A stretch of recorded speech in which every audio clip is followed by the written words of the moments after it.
আজ আমরা একটা দেশ নিয়ে কথা বলতে চলেছি। সেই দেশে সবকিছু প্রযুক্তির সঙ্গে জড়িয়ে আছে। যে কোনো কাজ করতে গেলে যন্ত্র সব জায়গায় হাতের কাছে পাওয়া যায়। এখানকার বাচ্চারা 10 বছর বয়স পর্যন্ত পড়াশোনা থেকে দূরে থাকতে পারে। এর সঙ্গে এখানকার সবাই পরিচ্ছন্নতার দিকে খুব মনোযোগ দেয়।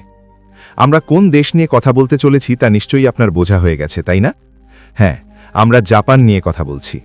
এটা বিশ্বের সবচেয়ে পরিচ্ছন্ন দেশগুলির মধ্যে একটা। এটা প্রতিদিন নতুন প্রযুক্তি আর চিন্তাভাবনা নিয়ে এগিয়ে চলেছে। এই দেশ বড় মহাদেশগুলির মধ্যে অন্যতম প্রধান দেশ। 4টে বড় দ্বীপ আর 651টা ছোট দ্বীপের সমষ্টি দিয়ে গঠিত। সাধারণ মানুষের কাছে জাপান বিশ্বের 10ম বৃহত্তম দেশ। এই দেশে মাত্র 2% লোক বাইরের দেশ থেকে এসেছে। বাকি 98% জাপানি। জাপানি এই দেশের অফিসিয়াল ভাষা। এছাড়া রিউকিউ দ্বীপপুঞ্জ, ওকিনাওয়া আর কোশিমার কিছু অঞ্চলে অন্য ভাষাও কথা বলা হয়। জাপানকে বিশ্বের সবচেয়ে উন্নত দেশ হিসেবে গণ্য করা হয়। এখানকার মানুষরা বিশ্বের সবচেয়ে পরিশ্রমী বলে পরিচিত। এখানে সবাই শুধু নিয়মিত কাজ করতে চায়। এই একটা দেশে মাত্র 4% লোক বেকার। সবচেয়ে বেশি শিক্ষিত মানুষের ক্ষেত্রে জাপান প্রথম স্থানে। এর সাক্ষরতার হার 99%। জাপানে সব কিছু আছে: কফি, রেস্তোরাঁ, বুলেট ট্রেন। এখানকার মানুষ আর ঐতিহ্য সব মিলিয়ে জাপানকে পর্যটন কেন্দ্র বানিয়েছে। এটা বিশ্বের সবচেয়ে বড় মেট্রোপলিটন শহর হিসেবে গণ্য। এই শহরের মোট জনসংখ্যা 3.5 কোটি। এখানকার রেস্তোরাঁগুলো বিশ্বব্যাপী বিখ্যাত। জাপানের বাড়িগুলো খুব ছোট। আপনি এখানে থাকার কথা ভাবতেই পারবেন না। শিনজুকু রেলওয়ে স্টেশন বিশ্বের সবচেয়ে ভিড়ের রেল স্টেশন হিসেবে গণ্য। এই স্টেশনে প্রতিদিন 3 মিলিয়নের বেশি মানুষ যাতায়াত করে। তাদের নিয়ন্ত্রণ করতে বিশেষ লোক নিয়োগ করা হয়েছে। তাদের কাজ মানুষদের ট্রেনের ভিতরে ঠেলে ঢোকানো। এই রেল স্টেশনের নাম গিনিস বুক অফ ওয়ার্ল্ড রেকর্ডেও রেকর্ড করা আছে। ট্রেন যাত্রার কথা এলে বলতে হয়, বিশ্বের প্রথম বুলেট ট্রেন এই দেশ থেকেই চালু হয়েছে। এর গতি ঘন্টায় 320 কিলোমিটার। এই ট্রেন বিদ্যুৎ গতিতে ছুটে যায়। টোকিও স্কাইট্রি টাওয়ার বিশ্বের সবচেয়ে উঁচু টাওয়ার হিসেবে গণ্য। জাপান খুব ভালো জনসংখ্যা নিয়ে আছে, কারণ মানুষ সময়ের সঙ্গে পুষ্টিতায়। আরেকটা কথা, এখানকার মানুষ খুব সময়ানুবর্তিতা মেনে চলে, অর্থাৎ টাইমিংয়ে কতটা গুরুত্ব দেয়। জাপানে একবার ড্রাইভার টয়লেটে গিয়ে বুলেট ট্রেন 1 মিনিট দেরি হয়ে যায়। তারপর পুরো দেশের ব্যবস্থায় বিশৃঙ্খলা তৈরি হয়। তার কারণ জানতে সবাই রিসার্চ করে। আরেকটা কথা, আমরা ট্রেন নিয়ে যা বললাম, জাপানে চলা কোনো ট্রেন 30 সেকেন্ডের বেশি দেরি করে না।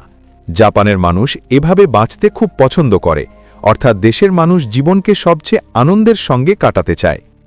জাপান নিয়ে আরও অনেক আকর্ষণীয় বিষয় আছে। এখানে প্রতিদিন ব্যায়ামও করা হয়, তাই এই দেশে মোটা মানুষের সংখ্যা কম। জাপানে মোটা হওয়া আইন বিরুদ্ধ। এই আইনকে কেন গুরুত্বপূর্ণ বলা হয়? কারণ এর মতে দেশে 40 বছরের ওপর পুরুষরা তাদের কোমরের মাপ 85 সেন্টিমিটারের বেশি রাখতে পারবে না। মহিলাদেরটা 90 সেন্টিমিটারের বেশি হবে না। জাপানের মানুষ অফিসে ঘন্টার পর ঘন্টা কঠোর পরিশ্রম করে কিভাবে?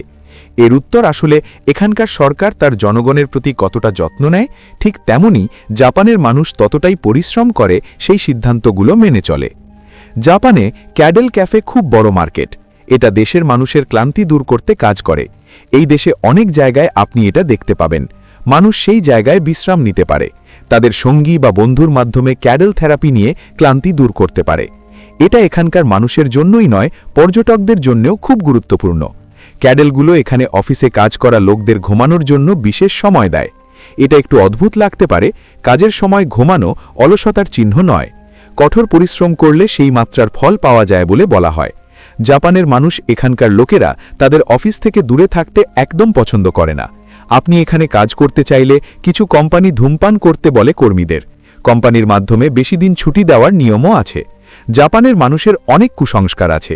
এখানে কিছু জায়গায় হাঁটা খুব অশুভ বলে গণ্য হয়। খোলা জায়গায় জোরে কথা বলা বা চুমু খাওয়া জাপানিরা সবচেয়ে বড় পাপ বলে মনে করে। এটা শুধু তাই নয়, দুজন মানুষ হাত ধরে হাঁটা ভালো নয়। কালো বিড়াল তাদের ভাগ্য নিয়ে আসে বলে জাপানের মানুষের বিশ্বাস।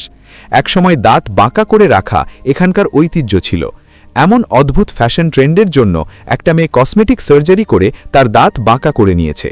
জাপানে মানুষ একা থাকলে তাদের জন্য বিশেষ জিনিস তৈরি করা হয়, যাতে একা না থাকতে হয়। এই দেশে কুকুরকে বাড়িতে রাখা যাবে না বলে বিশ্বাস করা একটা দ্বীপও আছে। সেগুলো মাত্র 10 কিলোমিটার দূরের ধান খেতে থাকে। কিন্তু এই দ্বীপে বিড়ালের সংখ্যা 400-এর বেশি। সেই দ্বীপের নাম আভোশিমা দ্বীপ। জাপানের বিশেষত্ব এখানকার ভেন্ডিং মেশিন। মানুষের জীবনকে আরও সুবিধাজনক করতে জাপানে 50 লক্ষের বেশি ভেন্ডিং মেশিন আছে। প্রত্যেকের জন্য একটা ভেন্ডিং মেশিন রাখা হয়েছে। রিটেল দোকানের জায়গায় ভেন্ডিং মেশিন বসানো হয়েছে। জাপানের সংস্কৃতি বিশ্বব্যাপী বিখ্যাত। তার ঐতিহ্য এই দেশের সবচেয়ে বড় পরিচয়। এখানকার মানুষ একে অপরকে দেখলে হ্যান্ডশেক করে না, একে অপরকে মাথা নত করে শুধু অভিবাদন করে। একজন মানুষের কতটা সম্মান আছে ততটাই মাথা নত করে। এই দেশের মানুষ জাপানিদের জন্যই নয়, অন্য দেশের লোকদের জন্যেও একইভাবে সম্মান দেখায়। এই জাপান ঐতিহ্যকে এখানকার বাচ্চাদের মধ্যেও খুব বেশি করে মেনে চলতে শেখানো হয়। জাপানের স্কুলে বাচ্চারা নিজের ক্লাস আর স্কুল নিজেরাই পরিষ্কার করে। এভাবে করাটা এই দেশের ঐতিহ্য বলে গণ্য। স্কুল পরিষ্কার করতে এখানকার বাচ্চাদের কোনো অসুবিধে হয় না। জাপানে এই ঐতিহ্য কতদিন ধরে পালন করা হচ্ছে। এখানে 10 বছর বয়স পর্যন্ত বাচ্চাদের কোনো পরীক্ষা দিতে হয় না। সেই বছরগুলোতে তাদের শৈশব উপভোগ করার সুযোগ দেওয়া হয়। এই দেশে ক্ষমা চাওয়ার খুব আলাদা উপায় আছে। হ্যাঁ, জাপানের মানুষ 20 রকমের ক্ষমা চাওয়ার কথা বলে। এই দেশে আপনি বিখ্যাত রেস্তোরাঁ, হোটেল আর জয়েন্ট থেকে অসাধারণ বিশেষ খাবার পাবেন। এখানে আইসক্রিমও পাওয়া যায়। এটা খুব জনপ্রিয়। হ্যাঁ, আপনি যা শুনেছেন তা পুরোপুরি সত্যি। খাবারে কোনো পরীক্ষা করতে চাইলে আপনাকে জাপানেই ঘুরতে হবে। জাপান একটা পরমাণু দেশ বলে আপনি জানেন নিশ্চয়ই। অর্থাৎ জাপান দুবার পরমাণু বোমার আক্রমণের শিকার হয়েছে। বিশ্ব ইতিহাসে প্রথম আর শেষবার পরমাণু বোমা দ্বিতীয় বিশ্বযুদ্ধের সময় 1945 সালের 6 আর 9 অগস্ট জাপানের শত্রু হিরোশিমা আর নাগাসাকিতে ফেলে, সেই আমেরিকা দেশ। আপনি এই দেশ ঘুরতে চাইলে প্রথমে এখানকার আইন জেনে নিন। জাপানে গাড়ি দ্রুত চালানো সবচেয়ে বড় অপরাধ। ভুল করেও দ্রুত ড্রাইভ করবেন না। এই দেশে অতিরিক্ত গতিতে গাড়ি চালালে পুলিশ সরাসরি মানুষকে গুলি করে মারে। এখন এখানকার ভিসা প্রক্রিয়া কি তা বলি। জাপানে যাত্রা করতে আপনার কত টাকা লাগবে তা জেনে নিই। আপনার কাছে সব কাগজপত্র থাকলে মাত্র 5 দিনের মধ্যে ভিসা পেয়ে যাবেন। আপনি একা 7 থেকে 8 দিন জাপান ঘুরতে প্রায় 15 লক্ষ টাকা খরচ হবে। জাপানের মুদ্রা জাপানি ইয়েন। তাহলে বিশ্বের সবচেয়ে পরিচ্ছন্ন দেশ জাপান নিয়ে আমরা জেনে নিলাম, তাই না? জাপান নিয়ে আপনার মতামত কি? কমেন্ট করুন। এই ভিডিও ভালো লাগলে লাইক করুন, শেয়ার করুন। এখনও আমাদের চ্যানেল সাবস্ক্রাইব করেননি তো এক্ষুনি সাবস্ক্রাইব করুন। পাশের বেল আইকনে ক্লিক করুন। পরের ভিডিওতে আবার দেখা হবে। Thanks for watching.